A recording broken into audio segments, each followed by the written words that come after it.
David Henderson stood on the cracked earth of the North Pasture, the deed in his hand feeling as thin and brittle as his own depleted spirit. Before him, the farm sprawled out, his ancestral home, the land his great-grandfather had tamed and his father had nurtured. Now, it belonged to Clara, his wife, his ex-wife. She stood by the gleaming new pickup truck, a machine far too expensive for any real farm work, her arm linked through that of Marcus Thorne. Marcus, with his city polish and predator's smile, surveyed the rolling hills as if he'd conquered a kingdom, which in a way he had. "Are you sure you don't want anything else, David?" Clara's voice was a confection of false pity and sharp, triumphant edges. "A sentimental old rake, perhaps? The broken weather vane?"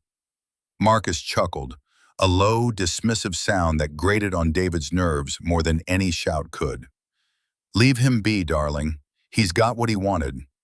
His gaze swept over the 3-acre parcel David now legally owned. It was the worst part of the entire 1,000-acre property. The soil was rocky, the grass was sparse, and in its center sat the old, capped well, a monument to 100 years of failed attempts to find water in that spot. A patch of weeds in a dry hole. Fitting, isn't it? David's jaw remained loose, his shoulders slightly slumped in the posture of defeat they had grown so accustomed to seeing. He simply nodded, folding the deed and placing it carefully into the inside pocket of his worn canvas jacket. He met Clara's eyes, a flicker of the life they once shared passing between them before she snuffed it out with a cold glare. "It's enough," David said, his voice even. "It's all I need." Clara thought he was broken, a simple man clinging to a worthless piece of his past. Marcus saw him as an obstacle overcome, a footnote in his acquisition of a woman and her property. They saw the dry well and the fallow ground and felt the satisfying thrill of absolute victory. They couldn't feel the faint, almost imperceptible vibration that sometimes hummed deep beneath the earth. They didn't know that David, the failed farmer, was also David Henderson, BSc in geology, formerly of Petrocorp International.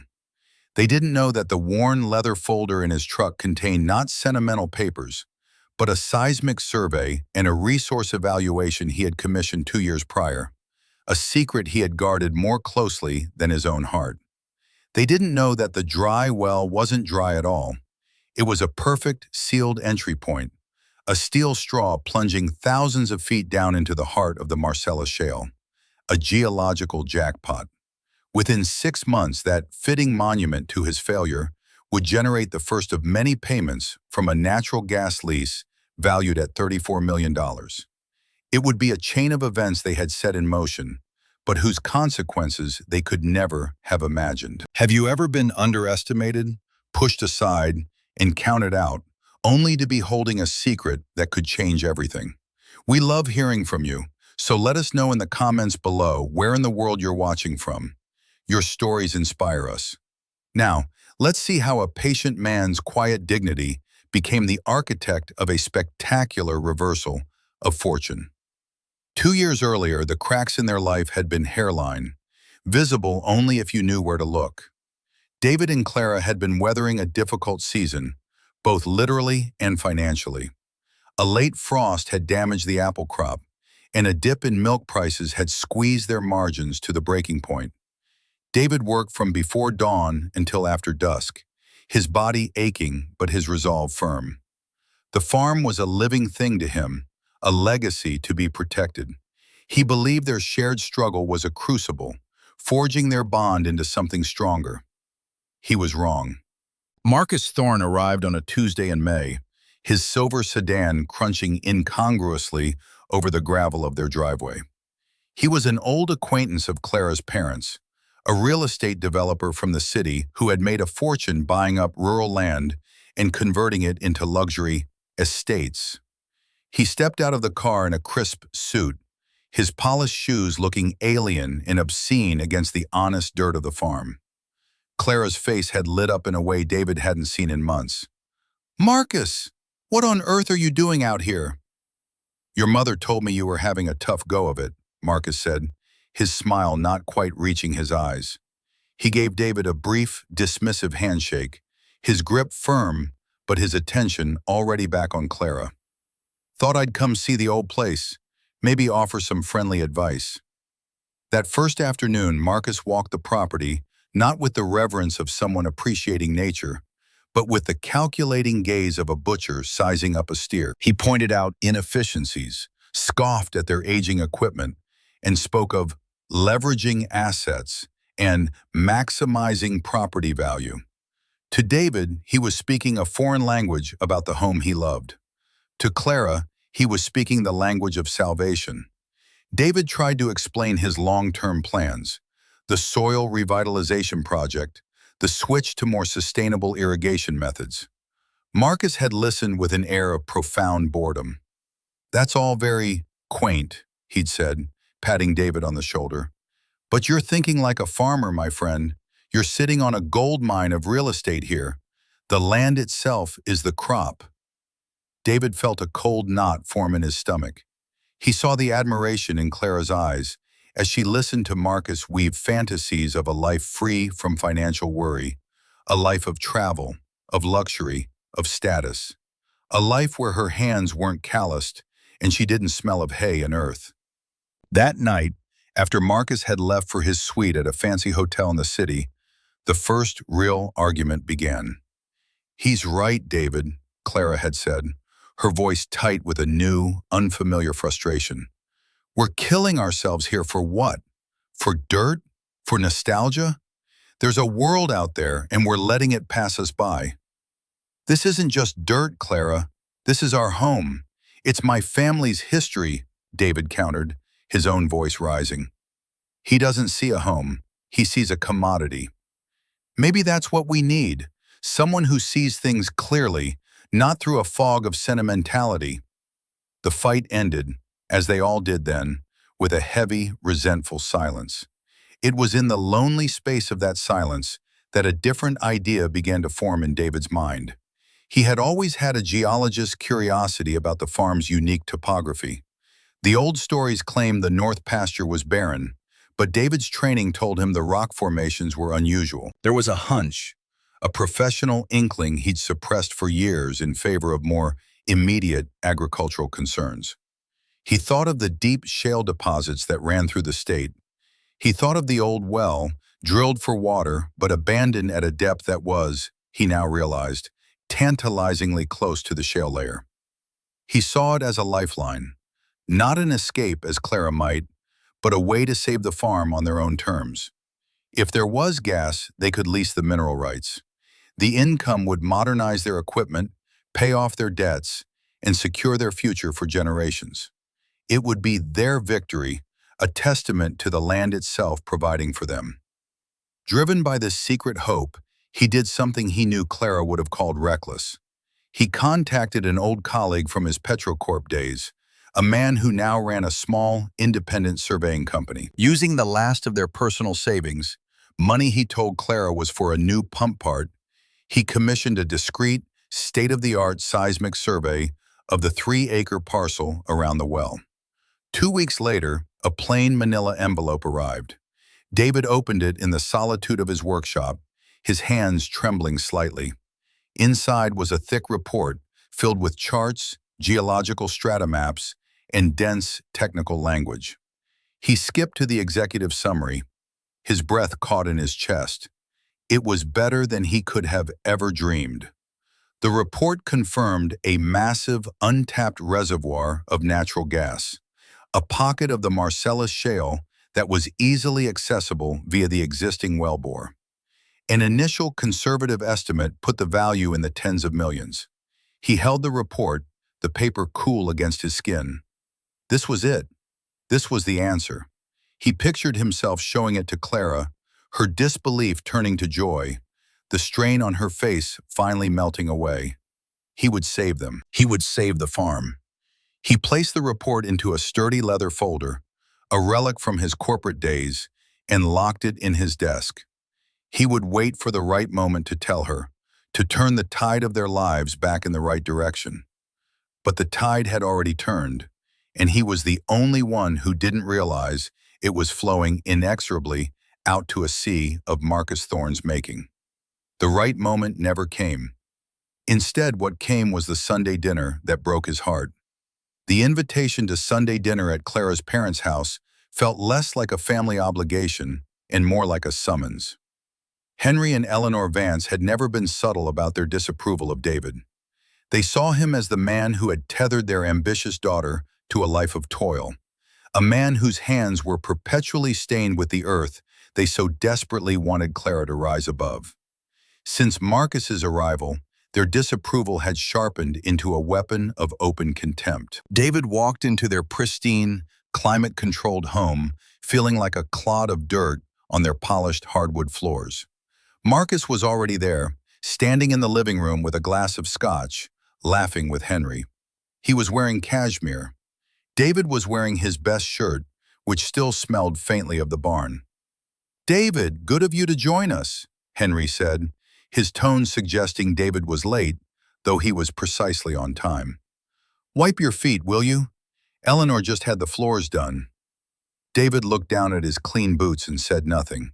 He saw Clara across the room, resplendent in a new dress he knew they couldn't afford.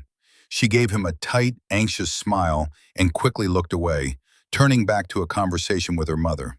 She was already separating herself, creating a visible buffer between her world and his. Dinner was a masterclass in humiliation. The entire conversation was orchestrated by Henry and Marcus to highlight David's perceived inadequacies. They discussed stock portfolios, international travel, and political maneuvering in the city council, all topics designed to exclude him. When David tried to mention the promising new strain of feed corn he was testing, Henry had waved a dismissive hand. "Fascinating, David, truly," he'd said, his voice dripping with sarcasm. Meanwhile, Marcus was just telling me about his new waterfront development. "We're talking a $90 million project. A little different from feed corn, eh?" Marcus leaned back, the picture of magnanimous success. "Now, Henry, all work has its dignity. I'm sure what David does is very grounding." The word hung in the air, weighted with condescension. It was a perfect, subtle insult, painting David as primitive, stuck to the earth while men like Marcus soared. Clara laughed along with them. It was a small, brittle sound, but to David, it was a gunshot. He looked at her, pleading with his eyes for her to say something, to defend him, to defend them. She met his gaze for a fraction of a second, a flicker of guilt in her eyes, before she turned to her mother and complimented the roast. She had made her choice. She was a silent, smiling enabler of his demolition. The final, most cutting blow came over dessert. Eleanor served a store-bought cheesecake, making a point to mention that it was from an expensive city bakery Marcus had recommended. "It's just so nice not to have to worry about baking everything from scratch," she said, her eyes glancing pointedly at Clara's hands, which were no longer rough from kneading dough. Henry took a bite and sighed theatrically. "Quality. That's what it's about. In business, in life, you invest in quality." He then turned his full attention to David, his voice lowered, taking on a tone of grave, paternalistic concern. "You know, son, I'm worried about Clara. This farm, it's been a drain on her, on you both. A man's got to know when to admit he's in over his head. There's no shame in it." "Well, not much." David felt the blood drain from his face. He placed his fork down gently on his plate. The cheesecake tasted like ash. He could feel the weight of the leather folder locked in his desk at home, a secret burning a hole in his conscience. He had been planning to use it to rescue them, but he now saw with blinding clarity that the them he was fighting for no longer existed. He was alone at this table. He was alone in his marriage. Clara was not his partner. She was a prize to be won, and he had already lost. He looked at Marcus, who was watching him with an expression of detached amusement, like a scientist observing a specimen under a microscope. He looked at Henry and Eleanor, their faces smug and satisfied. And he looked at Clara, who was studiously avoiding his gaze, her focus entirely on her plate. In that moment, the purpose of the geological report shifted. It was no longer a tool for salvation. It was now a weapon, a secret to be held in reserve, a patient, waiting power that only he knew he possessed. He felt a strange calm settle over him, a cold, hard clarity. He was no longer fighting for his marriage. He was now fighting for himself. "You're right, Henry," David said, his voice so quiet it commanded the table's attention. "A man does have to know when he's in over his head." He picked up his napkin, folded it neatly, and placed it on the table. "Thank you for dinner, Eleanor. It was very illuminating." He stood up, gave a slight nod to the table, and walked out of the house without a backward glance. He didn't wait for Clara. He knew she wouldn't be following. As he drove home under a sky full of indifferent stars, the humming beneath the north pasture felt less like a promise and more like a prophecy. The earth kept its secrets, and from that night on, so would he. The divorce was a swift and brutal affair. Clara, with Marcus whispering in her ear and his high-powered legal team at her back, moved with merciless efficiency. The narrative they crafted in the mediation sessions was one David barely recognized. In their telling, he was not a hard-working man trying to save a legacy. He was a stubborn, incompetent traditionalist who had resisted progress and driven a thriving family business into the ground. David sat in the sterile conference room of the law firm. His own lawyer, a small-town man named Arthur Vance, no relation, a fact that caused endless, petty confusion for Clara's team, looking increasingly agitated beside him. Arthur was a good man, a decent man, who believed in fairness. He was completely outmatched by the corporate sharks Marcus had hired. "This is a character assassination, David," Arthur whispered, shuffling through the asset division proposal they just received. "They're painting you as a fool to justify leaving you with nothing. We have to fight this. We can subpoena the farm's financial records from before your marriage, show that it was already carrying debt." David placed a calming hand on his lawyer's arm. "It's all right, Arthur." "It is not all right," Arthur hissed, his face red with indignation. "They're taking the house, 90% of the land, all the new equipment Marcus bought them, the livestock. They're leaving you with your personal effects and this." He pointed a trembling finger at a clause in the document. "It's an insult." Clara's lawyer, a man with a reptilian smile named Mr. Davies, cleared his throat. "My client feels, in the interest of a clean break, that Mr. Henderson should retain a piece of his family's original homestead. A sentimental gesture." The proposal allocated to David the 3-acre parcel in the north pasture. The documents described it in painstaking detail, noting it was unsuitable for agriculture and possessed of no known mineral or water resources. The centerpiece, the old capped well, was listed as a non-functional liability. Marcus and Clara sat across the table, the picture of composed reasonableness. Marcus had his hand on Clara's back, a gesture of protective ownership. Clara's expression was one of strained sympathy, a performance for the lawyers. But David could see the cold triumph in her eyes. This was the final act of her liberation, casting off the dirt-stained husband for the man of glittering promise. "They're giving you the trash and calling it a gift," Arthur seethed. "We will not accept this." "We will," David said, his voice calm and firm. Arthur stared at him, bewildered. "David, what are you talking about? This is your life's work, your heritage." "Arthur," David said, turning to face him fully, "please, just trust me."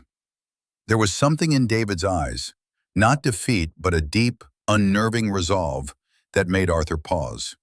He had known David for years. He had never seen this look on his face.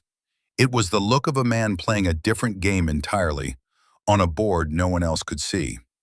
Reluctantly, Arthur fell silent. David leaned forward. "The proposal is mostly acceptable," he said, causing Mr. Davies to raise a single, condescending eyebrow. "I have one condition." Marcus shifted in his chair, a flicker of annoyance crossing his face. "There are no conditions. This is more than generous." David ignored him, his eyes fixed on Clara. "I want the language in the settlement agreement to be ironclad regarding the North Pasture. I want it explicitly stated that I am taking full, unencumbered ownership of that parcel, including all surface and subterranean rights, in perpetuity, and that it is being transferred as is, with all its perceived faults and liabilities." A smirk played on Mr. Davies's lips. "You want us to put in writing that you're knowingly taking the worthless piece of land? Be my guest." "I also want a clause," David continued, his voice like ice, "where Mrs. Henderson, where Clara, formally waives any and all future claims to any assets, revenue, or value that might ever be derived from that specific parcel, no matter the source." Clara finally spoke, her voice sharp. "Fine, David. If it makes you feel better to have legal documentation of your bad decisions, fine. I don't want your useless patch of weeds. I never want to see it or think about it again." "Excellent," Mr. Davies said, making a note. "We'll have the revised draft ready for signature by the end of the day. My clients are eager to move on." As they signed the papers later that afternoon, David felt a profound sense of detachment. He was signing away his home, his past, the life he thought he would lead. Clara's signature was a quick, angry slash of ink. His was slow, deliberate, and perfectly legible. When he pushed his copy of the agreement across the table to Arthur, his finger brushed against the clause they had added at his insistence. It felt like a lock clicking into place. Leaving the law office, Marcus clapped David on the shoulder in a gesture of false camaraderie. "No hard feelings, old man. You'll land on your feet. Maybe open a little petting zoo on your new estate." He and Clara laughed as they walked to their expensive truck. David watched them go. He felt no anger, no sadness, only a vast, cold patience. They thought they had buried him. They had no idea they had just handed him the shovel. And the map. The days following the finalization of the divorce were a study in contrasts. David packed his few belongings from the farmhouse, his books, his father's tools, his clothes, into cardboard boxes. He moved with a quiet efficiency, a ghost in the house he had once filled with life and hope. Clara had made herself scarce, staying with her parents, leaving David to contend with the memories alone. He walked through the rooms for the last time, the silence echoing with the ghosts of laughter and arguments, of shared dreams and solitary heartbreaks. He felt a pang of sorrow, not for the life he was losing, but for the man he had been, the man who had believed so fervently in a partnership that had been eroding under his feet all along. His new home was a small, rundown cottage at the edge of town, nestled behind a row of overgrown lilac bushes. The paint was peeling, the floorboards creaked, and the plumbing was temperamental.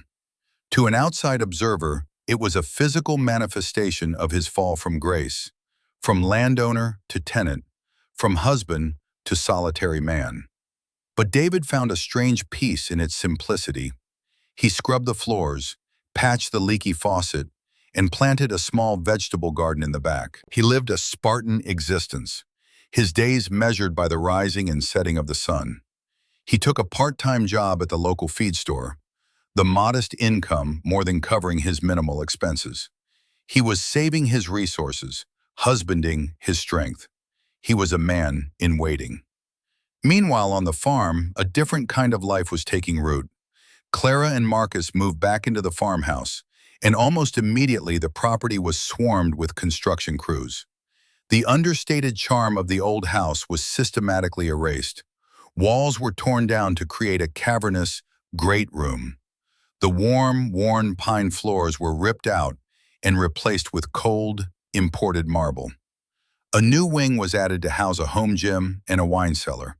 The sounds of hammers and power saws carried on the wind, a constant declaration of a new dynasty. They flaunted their wealth and their new life with an almost desperate intensity. They threw lavish parties, their laughter and the clinking of champagne glasses echoing across the valley. Invitations were sent to everyone of note in the county, each one a calculated social maneuver to solidify their status as the new power couple, to erase the memory of the quiet farmer who had come before. It was an act of social dominance, a public branding of their victory. From the porch of his humble cottage, David could sometimes see the glow of the party lights against the night sky, a distant, garish nebula. He would sit in his rocking chair, nursing a single cup of coffee, the leather folder containing the geological survey resting on the small table beside him. He felt no envy. He felt no bitterness. He felt only the steady, patient rhythm of a plan coming to fruition. He was letting them build their castle of arrogance brick by brick, letting them climb to the highest turret so that their fall would be all the more spectacular. One evening, as the sounds of a particularly loud celebration drifted from the farm, Marcus was celebrating his birthday, David decided it was time. The preliminary work was done. The contracts had been vetted by Arthur, and a team of specialists Arthur had, at David's expense, brought in from the city. The energy company was ready. The pieces were all in place. He went inside and picked up the phone. He dialed the number for the lead executive at Apex Energy, a man named Robert Chen he had been communicating with for weeks. "Robert, it's David Henderson," he said, his voice calm and steady. "David, I was hoping to hear from you. Are we ready to proceed?" David looked out his window toward the distant glow. "Yes," he said. "It's time." He hung up the phone and walked back to his porch. He picked up the leather folder, its surface smooth and familiar beneath his fingertips. He didn't open it. He didn't need to. He knew its contents by heart. He sat in his chair, rocking gently, and listened to the distant music. It sounded to him like a requiem. The quiet before the storm had ended. The wind was beginning to rise.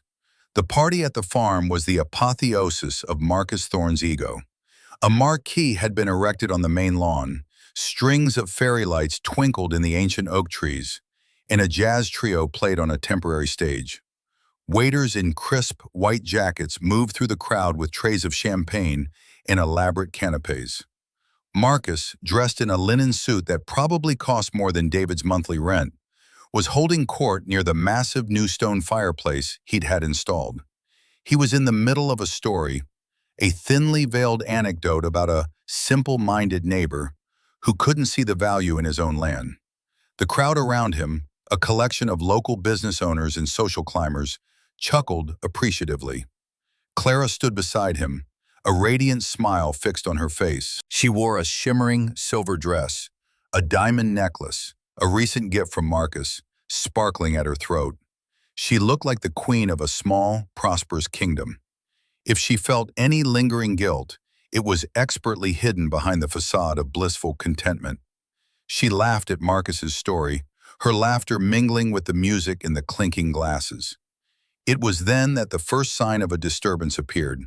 A pair of headlights cut through the twilight, moving slowly up the long, winding driveway. Then another, and another. A procession of 4 dark, immaculate sedans. They were not the dusty pickups or sensible SUVs of the party guests. These were city cars, corporate cars. They parked in a neat line near the entrance of the house, their engines cutting out in unison, leaving a sudden, expectant silence. The jazz trio faltered, a saxophone letting out a surprised squawk before falling quiet. Conversations lulled as guests turned to stare. The back door of the first sedan opened, and David Henderson stepped out. The transformation was stunning. He was not the man in worn jeans and a canvas jacket they remembered.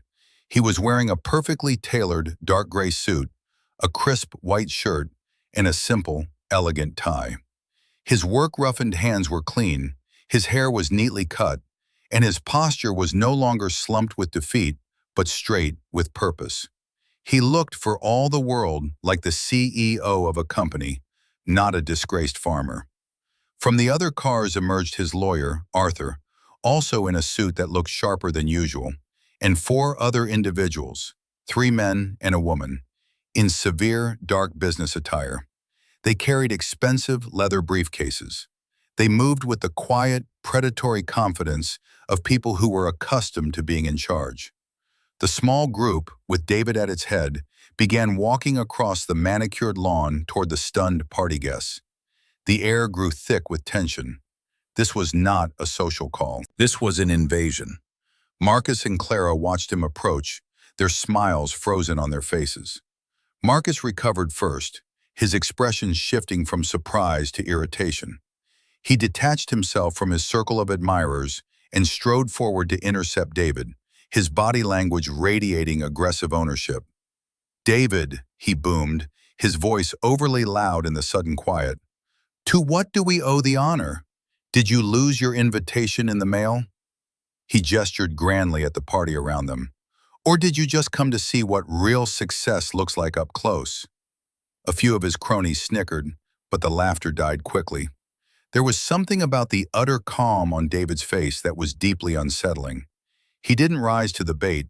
He didn't even seem to hear the insult. His gaze went past Marcus, settling on Clara. "Clara, Marcus," David said, his voice perfectly even, carrying clearly in the still evening air. "I'm sorry to interrupt your celebration. I'm here on business." Clara glided to Marcus's side, her hand protectively on his arm. A frown marred her perfect brow. "Business? What business could you possibly have with us, David? We settled everything." "This doesn't concern the farm," David replied smoothly. "At least, not your part of it." He gestured to the four people behind him. "I'd like to introduce Robert Chen, Sarah Jenkins, and their legal team from Apex Energy." The name meant nothing to Clara or Marcus, but a few of the businessmen in the crowd shifted uncomfortably. Apex was a major player, a giant in the natural gas industry. Clara scoffed, a brittle, nervous sound. "Energy? David, have you finally lost your mind? Are you trying to sell us solar panels?" David's expression remained placid. He gave a slight nod toward the north, in the direction of the dark, unseen pasture that was now his. "I'm here to discuss the access and easement rights required for the development of my property."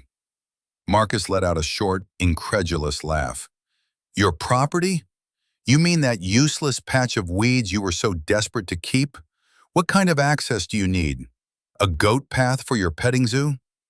The insult was a repeat of the one he'd used outside the lawyer's office, but this time it fell flat. No one laughed. All eyes were on David, waiting. This was the moment, the culmination of 2 years of secret knowledge, of patient endurance, of strategic retreat. David did not raise his voice. He did not need to. He met Marcus's mocking gaze and held it. Then he reached into his suit jacket and pulled out the worn leather folder, the symbolic object, the vessel of his vindication. He opened it slowly, with deliberate care. The silence on the lawn was now absolute. Even the crickets seemed to have paused their chirping. "This," David said, holding up the first document, its pages filled with colorful seismic charts, "is a geological survey I commissioned 2 years ago. It shows a significant, highly pressurized pocket of the Marcellus Shale Formation directly beneath my 3-acre parcel." He let the words hang in the air, a quiet bomb that had not yet detonated. Marcus and Clara stared at the document, their expressions a mixture of confusion and dawning horror. David then produced a second, thicker document from the folder. It was bound in blue and bore the crisp, embossed logo of Apex Energy. "And this," he continued, his voice as soft and devastating as falling ash, "is a fully executed, multi-year lease agreement with Apex Energy for the exclusive drilling and extraction rights on that useless patch of weeds." He paused, letting the full weight of his statement settle upon them. He looked from Marcus's slack-jawed disbelief to Clara's face, which had gone the color of chalk.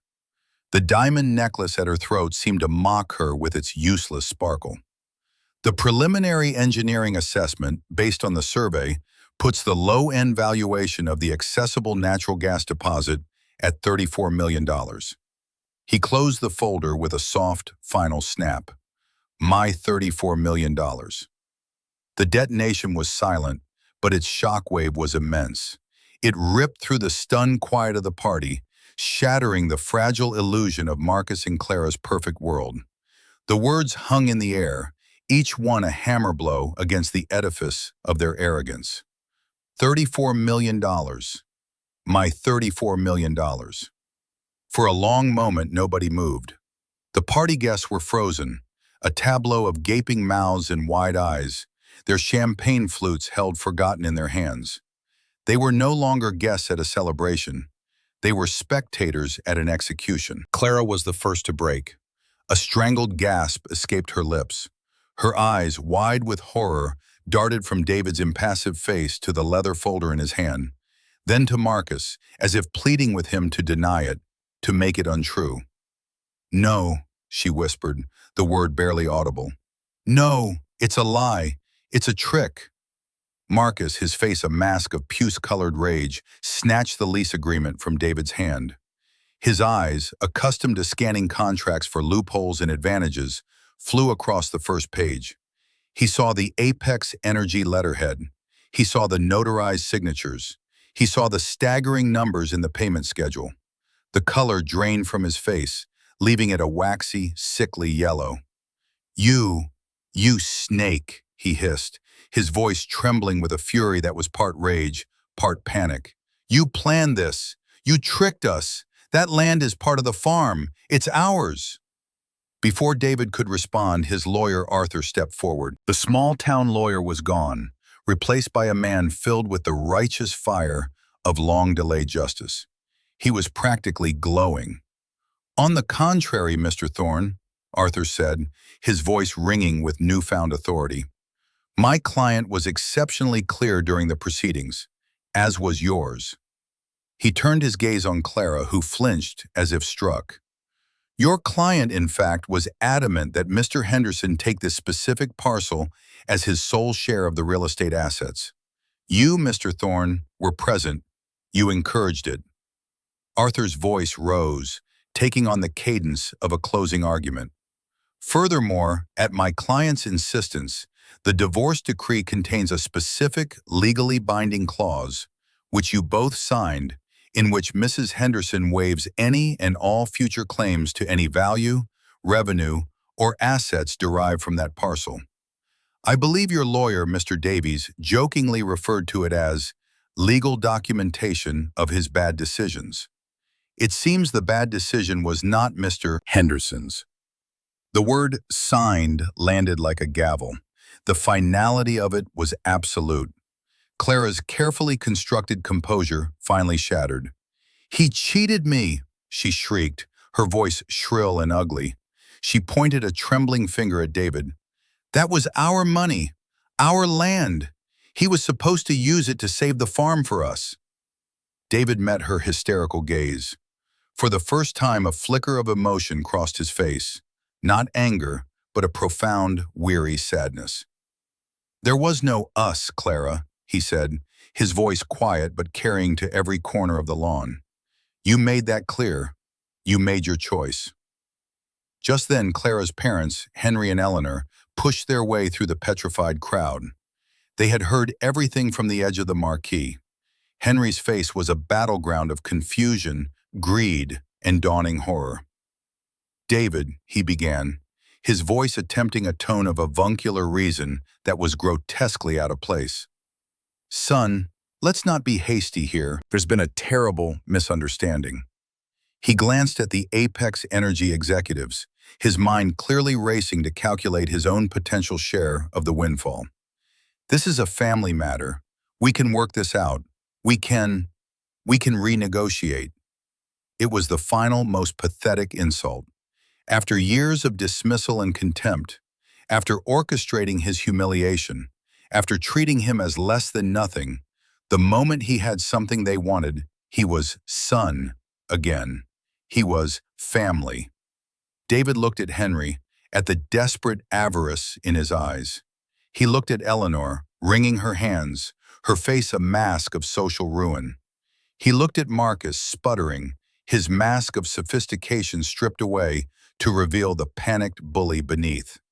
And he looked at Clara, her beautiful face contorted with rage and loss, finally understanding the true cost of the life she had chosen. He felt a wave of something that could have been pity, but it was distant and cold. He had carried the burden of their scorn in silence. Now they would carry the weight of their choices. "There is nothing to renegotiate, Henry," David said, his voice flat and final.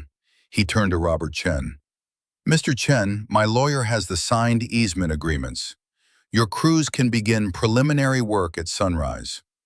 "Excellent," Chen said, giving a curt nod. He and his team, their purpose served, turned and walked back toward their cars with an air of complete finality. David turned to leave as well. "David, wait!" Clara cried out, taking a stumbling step after him. "You can't just do this. You can't just walk away." David paused but didn't turn around. "You taught me how, Clara," he said softly, to the stunned silence of the night. "You were a very good teacher." He then walked without hurry across the lawn and got into his own modest car, which he had parked discreetly down the road. He drove away, leaving behind him the wreckage of a party, the ashes of a relationship, and the deafening sound of a $34 million silence. The weeks that followed the party were a slow, grinding torture for Clara and Marcus. The beautiful, renovated farmhouse, once a symbol of their triumph, became their prison. David was true to his word. At dawn the day after the party, the first Apex Energy trucks arrived. Their heavy engines were an unwelcome alarm clock, a rumbling announcement of the new reality. They began by clearing and grading the 3-acre parcel. The sound of chainsaws and bulldozers was a constant, grating reminder of the fortune that lay just beyond their property line. Then came the construction of the drilling rig itself. A towering metal derrick began to rise from the earth, a skeletal finger pointing accusingly at the sky. It was visible from every south-facing window in the farmhouse. Clara would stand at the new, floor-to-ceiling kitchen window, staring at the structure as it grew, a monument to her catastrophic miscalculation. The social fallout was immediate and brutal. The story of David's vindication spread through the county like wildfire, embellished with every telling. He became a folk hero, the quiet, underestimated man who had outsmarted the arrogant city slicker. Clara and Marcus became objects of ridicule and scorn. The same people who had eagerly accepted their champagne now whispered behind their backs at the grocery store. Their circle of friends evaporated overnight. The phones stopped ringing. The life of status they had curated so carefully collapsed into a humiliating heap. Their relationship, built on a foundation of mutual ambition and superficial attraction, could not withstand the pressure. The extravagant renovations on the farmhouse ground to a halt as their cash flow dried up.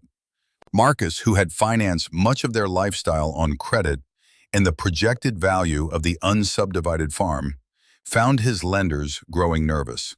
The $90 million waterfront development Henry had so admired was suddenly in jeopardy. The arguments were vicious and constant.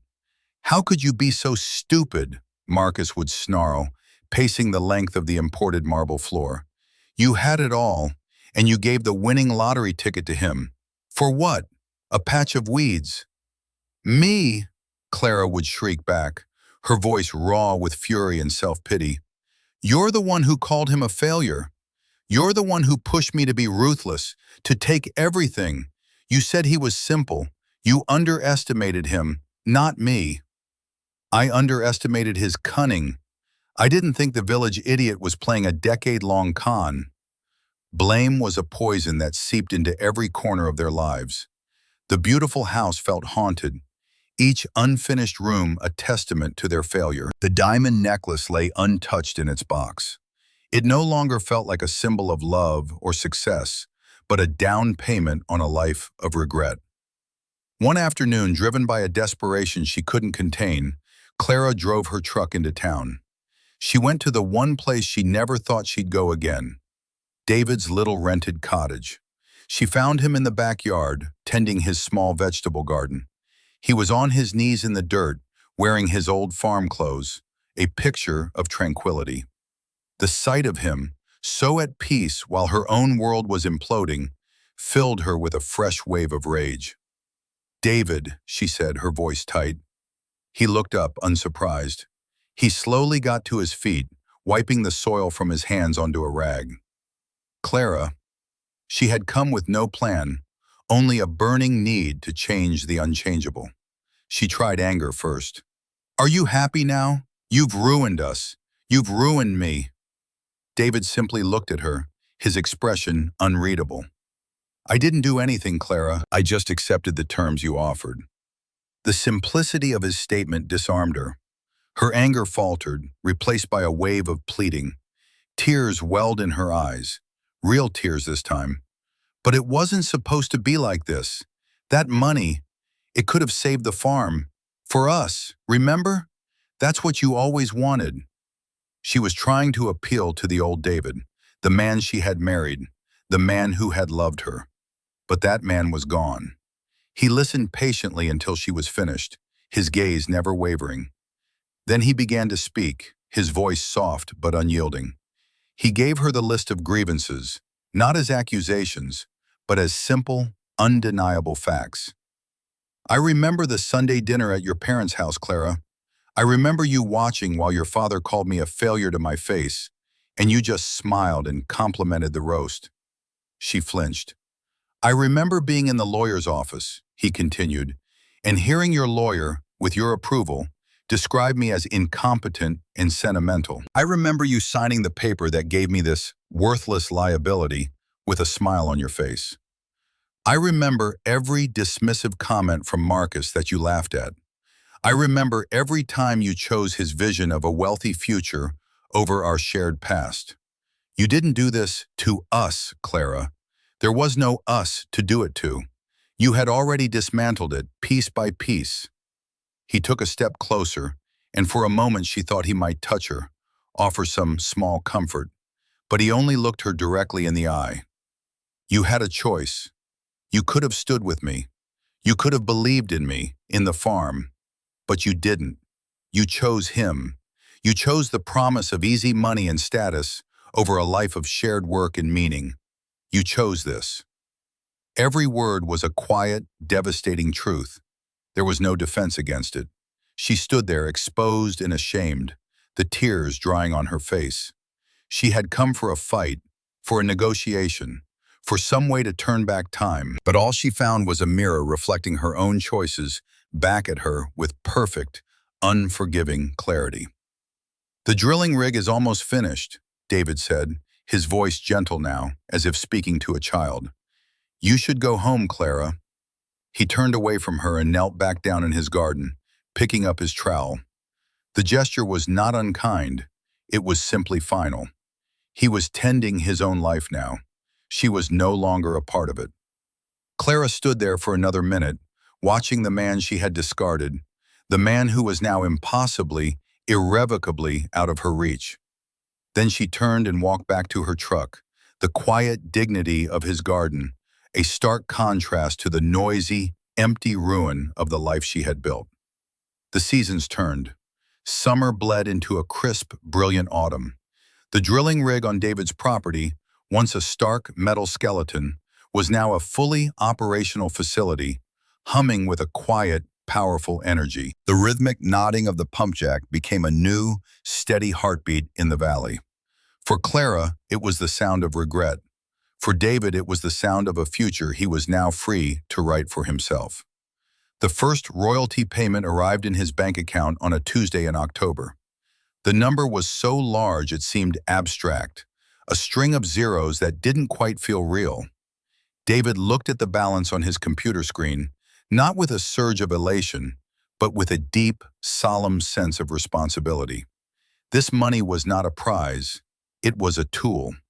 His first major act was not to buy a mansion or a sports car.